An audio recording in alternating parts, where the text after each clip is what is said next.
မင်္ဂလာပါဒေါက်တာဝမ်ရဲ့ web space ကပြန်လည်ကြိုဆိုလိုက်ပါတယ်ဒီနေ့မှာတော့ကျမကိုမေးထားတဲ့မေးခွန်းလေးတစ်ခုရှိတာဖြစ်တဲ့အတွက်ကြောင့်မို့လို့ကျမလုံနေတဲ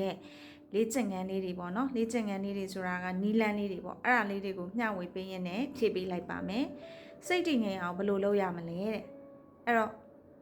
့အဓိကကတော့ကျမတို့ဒီနေ့စဉ်နေ့တိုင်းလှုပ်ရှားနေရတဲ့ရုန်းကန်နေရတဲ့အခါမှာစိတ်တွေ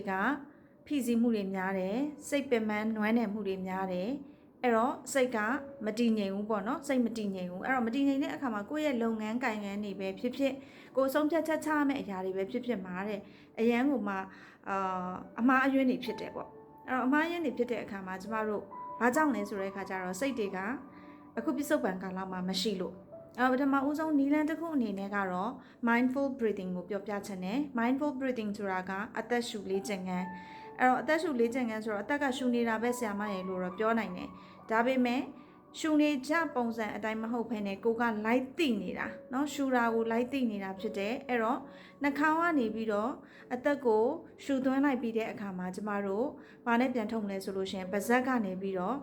ရှူထုတ်လိုက်တဲ့အခါမှာရှည်ရှည်ပေါ့နော်အော်တော့ဝါရှူသွင်းပြီးတော့ရှည်ရှည်ရှူထုတ်မယ်အဲ့လိုပုံစံမျိုးနဲ့ကျမတို့ရှူကြည့်မယ်အဲ့တော့ရက်နေတဲ့အချိန်မဲဖြစ်ဖြစ်ထိုင်နေတဲ့အချိန်မဲဖြစ်ဖြစ်မျက်စိလေးမှိတ်ပြီးတော့ဘယ်နေရာမှာပဲအာရုံစိုက်ထားမလဲဆိုလို့ရှိရင်အသက်ရှူသွင်းရှူထုတ်တဲ့နေရာမှာပဲအာရုံစိုက်ထားလိုက်မယ်အဲ့ဒီအခါကျလို့ရှိရင်အုံနောက်ကိုအောက်ဆီဂျင်တွေကအရန်ရောက်သွားပဲเนาะပို့ပြီးတော့ရောက်သွားပြီးတဲ့အခါမှာကိုယ်စိတ်ထဲမှာညှဉ်းညူးနေတာတွေနောက်ကျနေတာတွေ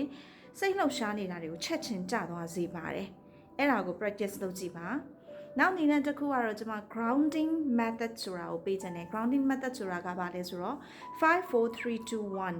5ကကြတော့ခုမြင်နေရတဲ့အရာ9ခုကိုကျမတို့လိုက်ကြည့်တာအခုကျမဘာမြင်နေရလဲဆိုရင်ကျမဖုန်းမြင်နေရတယ်ဖုန်း stand ကိုမြင်နေရတယ်အရှိမ calendar ရှိမယ်အရှိမကျမရဲ့အပင်တွေရှိတယ်နောက်ပါရှိတယ်ဆိုလို့ရှင်ဗီဒီယိုရှိမယ်ဘေးမှာကတင်ရှိမယ်အဲ့တော့အဲ့မြင်နေရတဲ့ဟာကိုပြန်ပြီးတော့မလုပ်တာလေကိုယ်စိတ်ကိုပြန်စုစည်းလိုက်ပြီးဟုတ်ပြီ9ခုထိတွေ့ကင်တွယ်လို့ရတာ၄ခုဆိုတော့ဗာမလဲဆိုလို့ရှိရင်အခုဒီမှာဖုန်းကိုထိတွေ့ကင်တွယ်လို့ရတယ်ကိုပြန်ပြီးတော့ထိတွေ့ကင်တွယ်တယ်ကျမဟိုဘက်မှာလှမ်းပြီးတဲ့အခါမှာ stand လေးတစ်ခုကိုထိပြီးတော့ကင်တွယ်လိုက်တယ်ကျမကတင်ကိုထိလိုက်တယ်အဲ့တော့ထိတွေ့ကင်တွယ်တာ၄ခုကိုကျမတို့ရသွားပြီ and then ကြားနေတဲ့အရာ3ခု3အဲ့တော့နားဆွင့်ကြည့်ပါဘာတွေကြားနေရသလဲကိုအတန်ကိုပြန်ကြားနေရတယ်ဖုန်းကနေပြီးတော့ဖွင့်ထားတဲ့ music ကိုကြားနေရတယ်နောက်တစ်ခုဘာရှိလဲဆိုလို့ရှိရင်ကျွန်မ aircon ဖွင့်ထားတဲ့အတန်ပေါ့နော်ဒါကိုကြားနေရတယ်။အော်ငါဒါတွေကြားနေပါလားပေါ့။နောက်တစ်ခုအနက်2မျိုးเนาะအနက်2မျိုးဆိုတော့2ဆိုတော့အာယုံခံကြည့်မယ်အနက်မှာဘာရှိလဲဆိုတဲ့အခါမှာကျွန်မအခုကိုယ့်ရဲ့ခန္ဓာကိုယ်မှာဆွတ်ထားတဲ့ရေမွေးနှံကိုရနေတယ်။ကျွန်မ aroma therapy ကိုလုပ်ထားတာဖြစ်တဲ့အတွက်ကြောင့်မို့လို့ဟိုဘက်မှာအမွေးနှံပေါ့နော်ရေငွေးနဲ့ထုတ်နေတဲ့အမွေးနှံကိုကျွန်မရနေတယ်အဲ့တော့2ရသွားပြီ။ and then အရသာဆိုတဲ့အခါကျ taste ပေါ့နော် taste မှာတစ်မျိုးပေါ့ပါစက်ထဲမှာဘာရတာရှိနေလဲပြန်ပြီးတော့စဉ်းစားကြည့်လို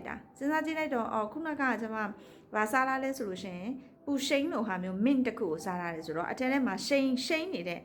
ပါစက်ထဲမှာပေါ့နော်အရသာကိုရနေတယ်အဲ့တော့အားလုံးကိုတတိပြုမိသွားတယ်ပြန့်လွင့်နေတဲ့စိတ်တွေကိုပြန်နေစုစည်းမိသွားတယ်အဲ့ဒါကပြစ္ဆုတ်ပံတက်တဲ့ကိုပြန်ခေါ်လာပြီးတာဖြစ်ပါတယ်5 4 3 2 1 grounding technique ဖြစ်ပါတယ်အဲ့တော့နောက်ထပ်နည်းလမ်းကတော့ meditation and gratitude ပေါ့နော်အဲ့ meditation ကတော့လူတွေသိပြီးသားပဲမနက်ခင်းတိုင်းမှာမိနစ်အနည်းငယ်လောက်တရားထိုင်ပေးပါ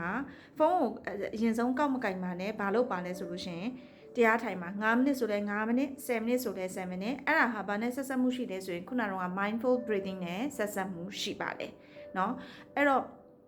့နောက်တစ်ခုကကျတော့ဘဝကကိုယ့်ကိုပေးထားတဲ့ကောင်းမွန်တဲ့အရာတွေကိုကိုကကျေးဇူးဗာလေတင်တက်တဲ့အလေးအကျင့်ပေါ့နော်အဲ့တော့ကျေးဇူးတင်တတ်တဲ့အလေးအကျင့်ကတော့အကုန်လုံးကျမတို့ဘယ်လိုပြောရမလဲဒ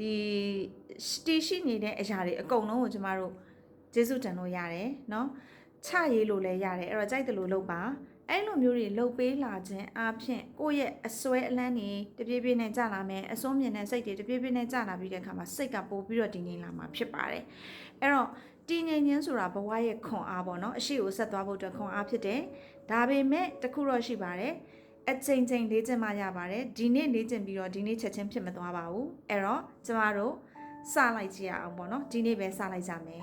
အဲ့တော့ဒီနေ့ပြောချင်တဲ့အကြောင်းအရာလေးကတော့ဒီလောက်ပါပ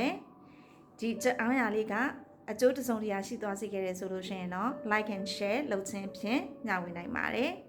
ဒေါက်တာဝမ်ရဲ့ warm space ဖြစ်ပါတယ်နောက်ထပ်ဗီဒီယိုတွေနဲ့အတူပြန်လာခဲ့ပါမယ်ရှင်